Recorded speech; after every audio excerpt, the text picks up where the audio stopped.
Have you ever looked at the world and felt a deep sense of despair?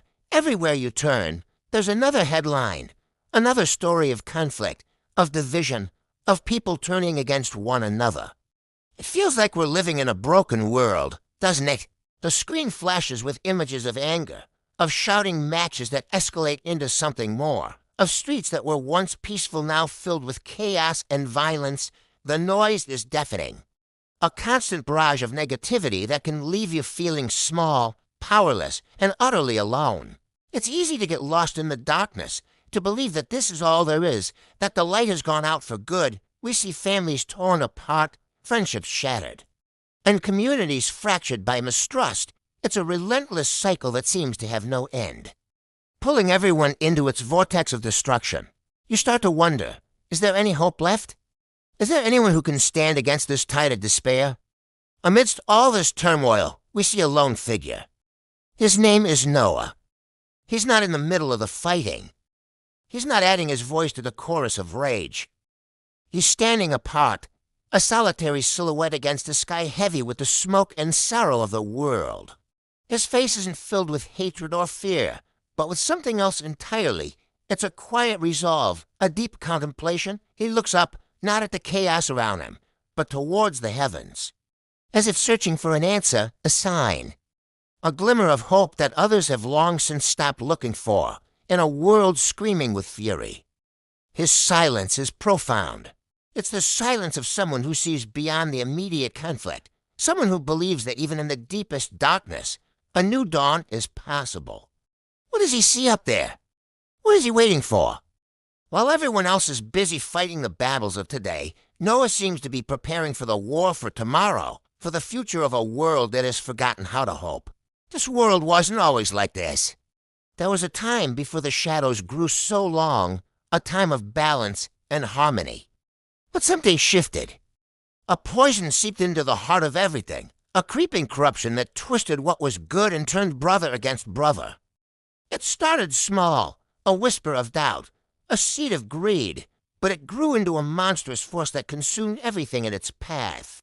The very fabric of society began to unravel, thread by thread, until all that was left were the tattered remnants of what once was. Power became the only currency, and violence the most common language.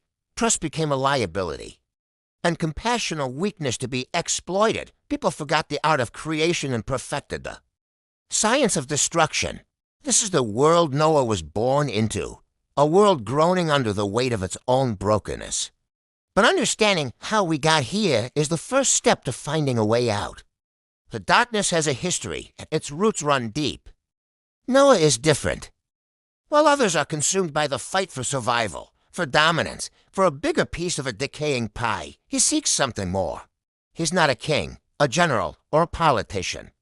He's just a man, but he carries a spark of the old world within him, a memory of what was lost, and a fierce, unyielding belief in what could be again. He sees the pain in people's eyes, the exhaustion behind their anger, and he understands that fighting fire with fire will only leave the whole world in ashes. He believes the answer isn't in a sharper sword or a stronger shield, but in something else entirely, something that has been forgotten. It's a conviction that sets him apart. That makes him an outcast in a world that thrives on conformity to chaos. He walks a lonely path, but it's a path with a purpose.